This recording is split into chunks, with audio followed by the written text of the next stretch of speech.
Bapak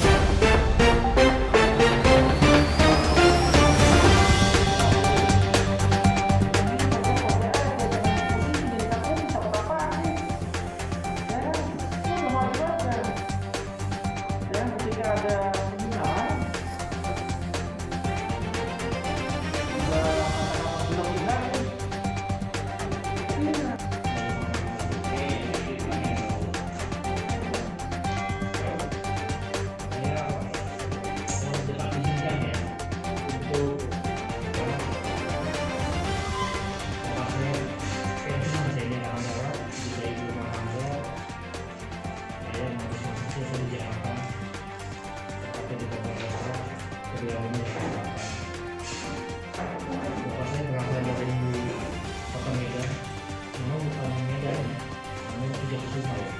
Kita Jawa Barat Sumatera. Tapi saya berasal dari Mempawah, Kalimantan. Setelah menikah, istri saya berasal dari Kota Bandung.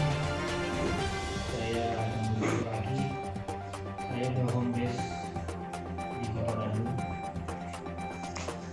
Mengingat situasi di luar ini yang menyedihkan buat saya mengambil keputusan istri saya cuti.